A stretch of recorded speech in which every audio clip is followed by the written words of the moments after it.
Meus amigos, dando continuidade aqui ao nosso vídeo, devo lembrar a vocês que esse é um canal pequeno, nós não recebemos o apoio de nenhum movimento político ou de partido político, e por isso nosso apoio é você que está assistindo ao nosso canal. Por isso, se você deixar a sua curtida e se você deixar também os comentários, você contribui para socializar conhecimento que foi adquirido por mim, que eu estou passando aqui para vocês. O nosso vídeo ele trata do projeto do deputado Eduardo Bolsonaro para criminalizar o comunismo. E no primeiro vídeo nós mostramos que as premissas desse deputado são premissas mentirosas, falsas. Ele diz que o comunismo deve ser criminalizado porque ele teria ocasionado muitas mortes e que seria uma ideologia assassina. No primeiro vídeo nós mostramos aqui que praticamente todas as ideologias famosas hoje em dia, no início de sua implantação, causaram grandes mortes. Assim foi com a monarquia, assim foi com o liberalismo, que produziu as grandes navegações, que produziu a escravidão dos negros, o genocídio de milhões de pessoas na África.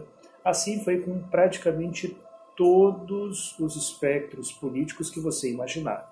E que se esse deputado fosse coerente, ele teria que proibir todas as ideologias, e não apenas o comunismo ou o nazismo. Entretanto, senhores, é bom lembrar, repetindo aqui a propósito das palavras do próprio patriarca Cirilo de Moscou, ele que teve a sua família, que sofreu repressão também durante a época comunista, ele disse uma coisa muito sábia na televisão ucraniana. Stalin não é igual a Hitler, e nem pode ser comparado a Hitler, porque os aliados se aliaram a Stalin contra Hitler, e não a Hitler contra Stalin. Esse argumento por si só mostra que essas duas ideologias são completamente diferentes e serviram, inclusive, a propósitos completamente diferentes sem os quais nós não estaríamos aqui hoje.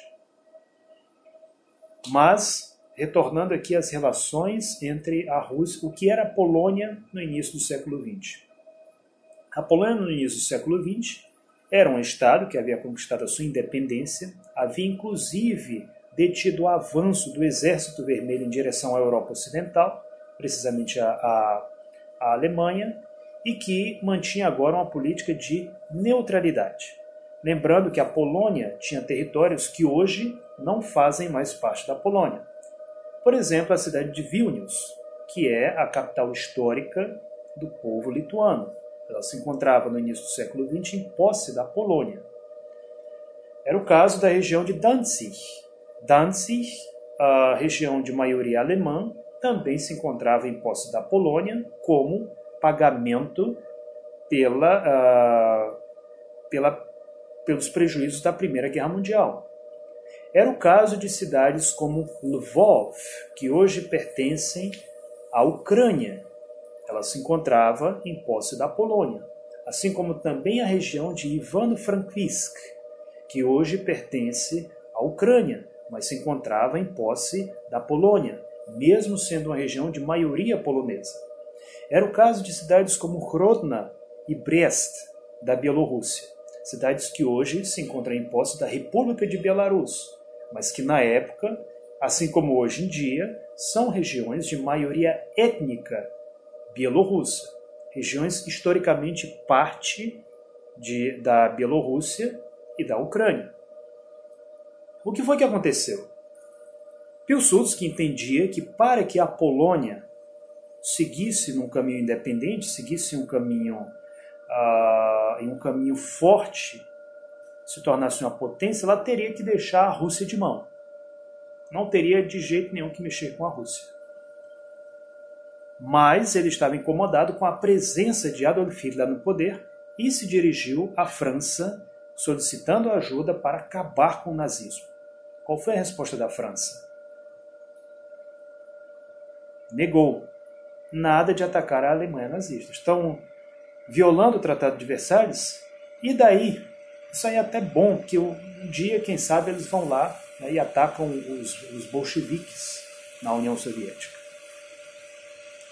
Joseph Pilsudski, então, ele se viu sem opção. Peraí, se eu estou dizendo aqui que tem que atacar esse Hitler e a França não quer me ajudar, se eu não posso vencê-los, vou me juntar a eles.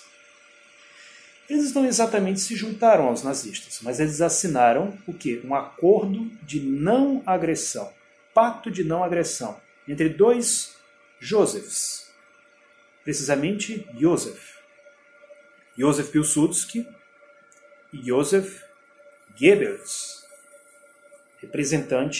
um dos maiores representantes do nazismo no século XX.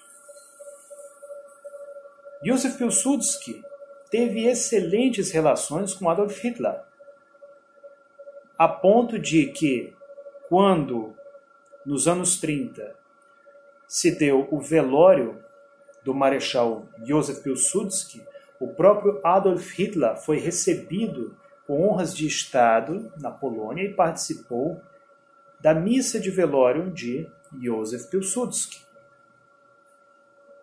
Hitler foi até a Polônia, foi muito bem recebido no chefe de Estado e participou do velório de um dos maiores nomes do Estado polonês. O que foi que aconteceu na Polônia depois da morte de Pilsudski? A Polônia deveria seguir em um caminho pela sua democratização, mas não foi exatamente assim. Havia uma casta militar que sentia a necessidade de um novo Pilsudski na Polônia, de um novo marechal. Então eles fizeram o quê? Eles resolveram pegar um companheiro de armas de Joseph Pilsudski chamado Edvard Ritz-Smigler. Edvard Ritz-Smigler foi nomeado como sendo o segundo homem do Estado polonês. Contra a Constituição da Polônia, contra os desejos do presidente Ignaz Mazycki, contra os políticos democráticos que a Polônia tinha. Ele, inclusive, fundou um novo partido inspirado nos camisas marrons da Alemanha, chamado OZN. OZN, que depois passou a ser conhecido como Ozon. Esse partido tinha uma inclinação antissemita muito forte. Eles consideravam que os judeus eram uma raça inferior, que eles não eram cidadãos poloneses e que por isso eles não deveriam ter nenhum direito. Eles adotaram um programa muito parecido com as chamadas Leis de Nuremberg, de Adolf Hitler.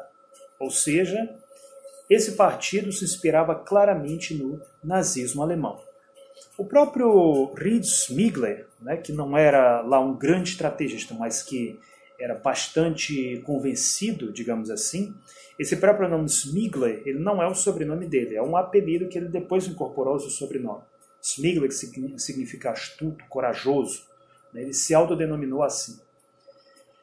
Ele próprio sempre aparecia nas grandes manifestações, completamente enfeitado, praticamente o homem parecia uma árvore de Natal. Sempre fazendo discursos muito empolgados, mais ou menos como um Mussolini, para que vocês possam entender o perfil do indivíduo. Ele se apresentava como sendo o grande herói da Polônia, o sucessor de Joseph Pilsudski. E para que ele se apresentasse como um marechal digno do seu posto de marechal, como digno da denominação de herói, ele fez o quê? Resolveu fazer que todo déspota ou que todo conquistador ele tenta fazer para engrandecer o seu nome, ou seja, conquistar novos territórios. Uma das ações dele foi feita contra a Lituânia. A Lituânia ela não tinha mais laços diplomáticos com a Polônia, exatamente porque a Polônia tinha em posse a cidade histórica lituana de Vilnius. Então ele fez o quê? Ele ameaçou a Lituânia para que a Lituânia restabelecesse seus laços com a Polônia, ameaçando que eles invadiram o país caso eles não o fizessem. E isso foi feito pela Lituânia. Não é por acaso que depois, para se proteger da Polônia, a Lituânia ingressou na União das Repúblicas Socialistas Soviéticas, que era um país que ainda podia garantir a integridade territorial do país e se ver livre das provocações polonesas. Outra coisa,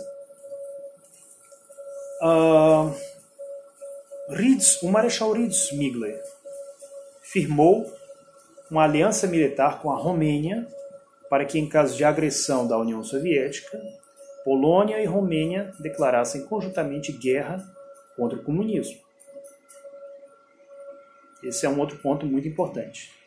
Em 1938 aconteceu um fato, uma grande traição por parte dos líderes ocidentais, que foi a assinatura do chamado Pacto de Munique. O que era o Pacto de Munique? Neville Chamberlain, premier britânico, assim como o presidente Daladier, da França, praticamente entregaram de bandeja nas mãos de Adolf Hitler a Tchecoslováquia. O que era a Tchecoslováquia? A Tchecoslováquia possuía um acordo de aliança militar com a União Soviética, um acordo de defesa precisamente. O que é um acordo de defesa? Se país X me ataca, então todos aqueles países que são meus aliados são obrigados a atacar aquele país X. Caso contrário, estariam violando o tratado. A União Soviética possui um acordo de defesa mútua com a Tchecoslováquia e com a França. Em 1938, Hitler, exigindo os Sudetos, fazendo várias ameaças ao povo tchecoslovaco, fez o quê? Atacou a Tchecoslováquia. A União Soviética foi, conforme mostra o Manual de História da União Soviética, da Academia de Ciências da União Soviética, o primeiro país a oferecer assistência à Tchecoslováquia. Só que o que os tchecoslovacos fizeram? Eles rejeitaram, preferiram trair os interesses nacionais a aceitar a ajuda da União Soviética. A França fez o quê? A mesma coisa que eles fizeram diante da proposta da Polônia, ou seja, simplesmente tiraram o time de campo. A Tchecoslováquia agora estava sozinha, mas não a Alemanha nazista. A Alemanha nazista contou com um aliado importantíssimo na hora de atacar a Tchecoslováquia, a Polônia. A Polônia, que na época tinha um presidente com pouca autoridade, mas tinha como seu segundo homem de Estado o Marechal Riedl-Schmiegel, atacava, em conjunto com as tropas da Alemanha nazista, o território da Tchecoslováquia, anexando assim a província de Zaolzie. Ou seja, nós agora tínhamos uma Polônia querendo, voltar a ser aquele grande império de tempos anteriores, com um verdadeiro militarista. Muitos nessa época, inclusive, se referiam à Polônia como sendo uma ditadura sem um ditador. Porque Riedl-Schmiegel, embora não fosse o chefe de Estado da Polônia, mas era um homem de grande autoridade, apoiado pela alta casta do exército polonês, por uma casta militarista. O que aconteceu então? A União Soviética ela teria tido a oportunidade de atacar a Polônia, e se ela o fizesse, segundo a Liga das Nações, ela estaria agindo de forma justa, já que estaria agindo em socorro do seu aliado militar. Só que a Tchecoslováquia dispensou a ajuda soviética. Então acabou sucumbindo. E por que Hitler atacou a Tchecoslováquia? Porque Hitler queria o carvão, o ferro, dentre outros minérios, outras fontes energéticas indispensáveis para a construção de um exército blindado chamado Panzerkampfgruppen. Panzerkampfgruppen, ou seja, grupo de combate blindado. Os famosos Panzerkampfwagen, ou seja, os carros de combate blindados alemães conhecidos como Panzer, que tiveram um papel tão importante nas campanhas da Alemanha nazista na Europa e no norte da África. A isso tudo a Europa assistiu simplesmente de pipoca na mão. Não fez absolutamente nada. O único país que tentou fazer alguma coisa foi a União Soviética. Até que em 1939, precisamente em agosto de 1939, a Polônia e a Alemanha começaram a ter uma série de disputas, especialmente devido à questão de Danzig. Riedl-Schmiegel fazia várias afirmações contra o governo alemão e contra o povo alemão que vivia no território da Polônia. Lembremos que ele já havia excluído da nacionalidade polonesa os judeus. Agora ele queria fazer a mesma coisa com os alemães, uma política de segregação. E isso causou um atrito muito grande entre poloneses e alemães. Atrito que, diga-se de passagem, existe até os dias atuais para uma boa parte da população polonesa. Eu já conheci muitos poloneses que têm nojo de alemão, mas nojo mesmo. Iniciaram essas confusões e o que aconteceu? A União Soviética estava vendo que a Alemanha estava se militarizando, estava pegando cada vez mais ali novos territórios e que já estava a ponto de iniciar uma guerra mundial. Então o que foi que Stalin fez? Através do Marechal Kliment Voroshilov, que era um herói da época da Guerra Civil, um herói da Revolução, apresentou, junto com o Marechal Shaposhnikov, uma proposta a um almirante britânico que continha os seguintes termos.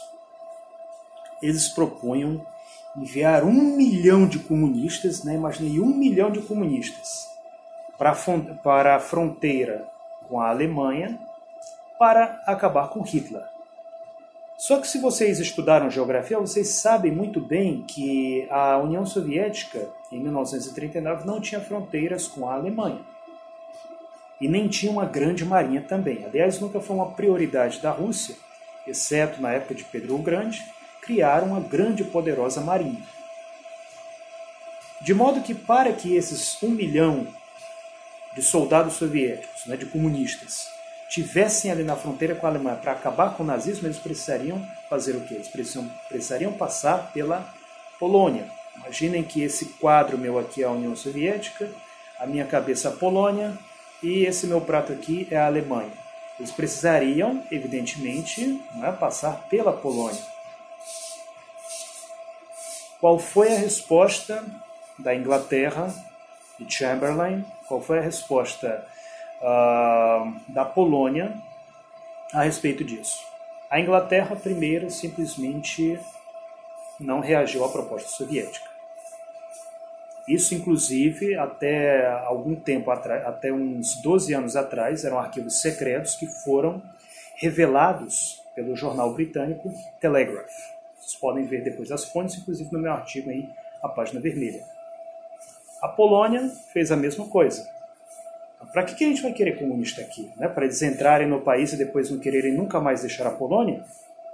Essa foi a atitude das autoridades polonesas. O que aconteceu? Essa proposta soviética foi feita em agosto. Foi feita precisamente no início de agosto. A União Soviética estava vendo que uma guerra já era iminente, que ela estava para acontecer. Então o que eles fizeram? Joseph Stalin fez a mesma coisa que Joseph Pilsudski havia feito no início dos anos 30. Ou seja, vendo que ele não tinha força para criar uma coalizão contra Hitler, resolveu assinar um acordo de não agressão com Adolf Hitler. O que é um acordo de não agressão? É quando dois países dizem o seguinte: eu não vou entrar em guerra com você. Hoje, muitos historiadores e muitos militantes políticos, principalmente, gostam muito de jogar pedras na União Soviética por causa desse acordo de não agressão. Mas vamos lembrar aqui, senhores, qual foi um dos primeiros países, se não o primeiro, a assinar um pacto de não agressão com Adolf Hitler? Foi a Polônia. A mesma Polônia que foi atacada depois pelos nazistas. Depois, quem mais? O Reino Unido. Chamberlain, Acordo de Munique. Reino Unido, França, todos, quer dizer, não só assinaram um pacto de não agressão com Hitler, como ainda deram de presente para ele a Tchecoslováquia. E agora o que Stalin, o que os comunistas, o que a União Soviética estava fazendo? Assinou um acordo de não agressão com Adolf Hitler, que deveria ser comemorado, quer dizer, dois países dizendo: eu não vou entrar em guerra com você. Isso aí tem que ser comemorado. Dois países dizendo que não vão entrar em guerra, a não ser que você seja um cara que goste de guerra, que goste de ver duas pessoas se matando, que goste de ver duas nações sangrando. Aí sim você, né, tem o direito de dizer que isso aí é feio, de protestar contra isso aí. Esse pacto continha também uma cláusula secreta que falava em esferas de influência. E para você entender o que são esferas de influência, depois da Segunda Guerra Mundial, Stalin assinou com Hitler acordos sobre esferas de influência soviética e esferas de influência britânica. Isso não quer dizer que a União Soviética queria atacar, queria massacrar, destruir esses países. Não, queria dizer que queria ter que tinha um interesse naquela região. Foi exatamente isso. O que aconteceu mais tarde? O que veio depois daí?